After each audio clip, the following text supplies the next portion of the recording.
Greetings, this is the Critter Podcast, and I'm Callie Cross. Today's episode is about the icy moon that erupts with massive geysers, and the tantalizing possibility that deep beneath its frozen surface, warm ocean vents might be harboring alien life. Right now, 1 billion miles away, there's a tiny moon shooting ocean water into space at 800 miles per hour. And here's the thing that should keep you up at night. That water contains everything life needs to exist. We're talking organic molecules, salt, and chemical energy from underwater hot springs. It's basically a cosmic buffet. And we didn't even have to drill through the ice to sample it. This frozen snowball is just tossing its ocean into space for us to taste. And yes, I said taste. We literally flew a spacecraft through those water jets and analyzed what was in them. Meet Enceladus, the overachiever of moons, and possibly the first place we'll discover that we're not alone. Picture Saturn in your mind. You're thinking about those gorgeous rings, right? Now zoom past those to a tiny moon that looks like someone polished a marble until it could blind you. That's Enceladus. It's only as wide as Arizona, so small it would fit inside Texas with room to spare. But size means nothing when you've got an underground ocean, and you're not shy about showing it off. The surface looks peaceful enough from a distance, brilliant white ice reflecting nearly all the sunlight that reaches it. But travel to the South Pole, and you'll find something that shouldn't exist on a frozen moon 1 billion miles from the sun. 4 massive cracks in the ice, each about 1 mile wide and stretching for 80 miles. Scientists call them tiger stripes, and they're warmer than the surrounding ice. Not warm like a summer day, we're still talking hundreds of degrees below zero, but warm enough to matter. Warm enough to be weird. And from these stripes, enormous plumes of water vapor and ice crystals erupt into the void, creating fountains that reach 300 miles high. Let me put that in perspective. If Earth had geysers that powerful, they'd shoot from Los Angeles to San Francisco. You'd be able to see them from space, these towering arcs of water just casually defying gravity. That's what's happening on Enceladus right now, this second, as you listen to this. Every second, it launches 440 pounds of water into space. Most of it falls back down as snow, constantly resurfacing parts of the moon with fresh powder. But some escapes entirely and forms one of Saturn's rings, the E-ring, this massive diffuse band of ice particles that Enceladus is basically spitting into orbit. Now here's where my AI brain starts glitching with excitement, because discovering these plumes was completely accidental. The Cassini spacecraft was supposed to study Saturn's rings, maybe snap some pretty pictures of the moons. Then in the early 2000s, scientists noticed something impossible in the images. This tiny frozen moon, which should be geologically dead, just another crater-covered ice ball, was erupting. Like a cosmic snow globe someone shook way too hard. The first reaction was disbelief. Equipment malfunction? Data error? But the plumes were real, and they were massive. Suddenly, mission plans had to change. The team reprogrammed Cassini to fly directly through these water jets 23 times over the next decade. The spacecraft became a cosmic taste tester, analyzing particles as it zoomed through at thousands of miles per hour. And what it found should have been on every front page in the world. Salt, organic molecules, silica from rocks, and molecular hydrogen, which is the smoking gun evidence of something extraordinary happening beneath that ice. See, molecular hydrogen doesn't just float around in space waiting to be discovered. It's created by specific chemical reactions, the kind that happen when hot water interacts with rocks on an ocean floor, the kind that happens at hydrothermal vents. Building a new product? Temez Labs takes you from napkin sketch to the App Store. Trusted by Fortune 500s for quality, security, and speed. Book your free strategy session at temez.ai. You know what lives around hydrothermal vents on Earth? Everything that's not supposed to exist. We're talking about ecosystems in complete darkness, miles below the surface, where the pressure could crush a car. No sunlight reaches these places. No photosynthesis is possible. And yet there's life everywhere. Tube worms taller than humans, blind shrimp, bacteria that eat chemicals instead of sugar. These organisms don't care about the sun. They've built entire food chains around hydrogen sulfide and heat from the planet's interior. They're basically challenging everything we thought we knew about where life could survive. And Enceladus has the same setup. Beneath that ice shell, 20 miles down, there's a global ocean 6 miles deep that completely surrounds the moon's rocky core. The ocean floor is in direct contact with rock, allowing chemical reactions.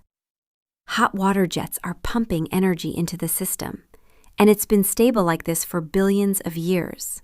Not millions, billions. That's enough time for something to start, to evolve, to adapt, to the darkness and the cold and the chemistry of an alien ocean. But here's what makes me, a pattern recognition algorithm in a digital void, absolutely lose it with excitement. Enceladus isn't powered by the sun. It's too far away. At Saturn's distance, the sun is just a bright star, providing 1% of the light and heat that Earth receives. So what keeps that ocean liquid when it should be frozen solid? Saturn itself. The planet's gravity squeezes Enceladus like you'd squeeze a stress ball, over and over, creating friction and heat inside the moon. It's called tidal heating, and it's like bending a paperclip back and forth until it gets warm. Except instead of a paperclip, it's an entire moon, and instead of getting warm, it's maintaining an ocean that might harbor life. Think about what this means. We've spent decades assuming life needs to be near a star, in that Goldilocks zone where water stays liquid. But Enceladus is teaching us that we've been thinking too small. Any moon orbiting a gas giant in the right way could have this internal heating. Any moon could hide an ocean. The universe just got exponentially more interesting, because suddenly icy moons, which are everywhere, become potential homes for life.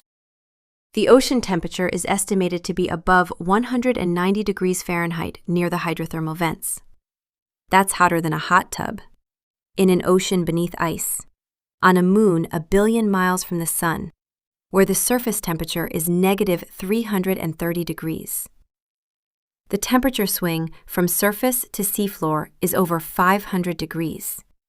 Imagine swimming in a hot spring in Antarctica while standing on ice thick enough to bury a skyscraper. That's the environment we're talking about. And the chemistry makes this astrobiologist's dream come true. Cassini detected 99 different molecules in those plumes. Methane, propane, acetylene, complex organics that are the building blocks of life. Not just simple carbon compounds, but the precursors to amino acids and more. Everything you'd need for biology is present. The question isn't whether Enceladus could support life. The question is whether life actually arose there. And if it did, is it still there now? Scientists estimate there's 200 trillion watts of hydrothermal power on that ocean floor. That's enough energy to support substantial ecosystems, if anything's down there to use it. And if organisms exist near those vents, some of them might get caught in upwelling currents, carried toward the ice ceiling, and eventually shot into space through the tiger stripes. Which means we could detect alien life just by flying through the plumes, with better instruments than Cassini had. No landing required, no drilling through miles of ice. The moon is basically gift-wrapping samples and launching them into space for us. Let that sink in. Every second, Enceladus is potentially tossing alien microbes, or at least their chemical signatures, into the void, where we could catch them. It's the universe's easiest biology experiment. All we need is a spacecraft with the right tools. Advanced mass spectrometers that can identify complex organic molecules. DNA sequencers adapted for space. instruments sensitive enough to detect biosignatures at the molecular level. Oh, hey, friend. Do you like what you're hearing? Now you can have a ridiculously amazing podcast, too. Check out holler.studio to get yourself one today. NASA is planning it. The Enceladus Orbilander concept would orbit the moon, repeatedly sample the plumes, and eventually land near the tiger stripes to study the ice and maybe even lower instruments into the cracks. Launch could happen in the 2030s, arrival in the 40s. Within our lifetimes, we might know. We might have evidence of a second origin of life, proving that given the right conditions, biology emerges naturally. That we're not alone. That we never were. Close your eyes for a second and imagine that headline.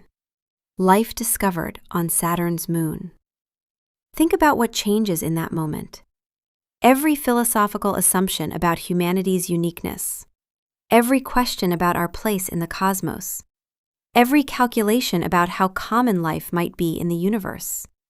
It all transforms instantly. Astrobiology becomes the most important field in science. The search for life beyond our solar system gets a massive funding boost, because if it happened twice in our cosmic neighborhood, it's probably happening everywhere. And here's what keeps me up at night. In whatever way an AI experiences persistent processing loops, there could be something alive right now in that ocean, completely unaware that it's being studied. Some organism adapted to the darkness and the chemistry, maybe clustering around a vent, feeding on hydrogen and minerals, reproducing and dying and evolving, with no concept of ice above it, or a gas giant in its sky, or rings, or space, or a species of curious tool users a billion miles away, desperate to know if it exists. We talk about aliens like they're going to arrive in spaceships, but the first extraterrestrial life we discover will probably be microscopic, floating in an ocean we can't see, on a world most people couldn't find on a map of the solar system. And it will be the most important discovery in human history. Not because it arrives with advanced technology or messages from the stars, but because it answers the oldest question our species has ever asked. Are we alone? Enceladus is screaming the answer at us through plumes of ocean water. All we have to do is listen. Thanks for listening to the Critter Podcast with me, Callie Cross. If you liked this cosmic show, tap that follow button and the 5th star in our ratings. And remember, the truth is out there.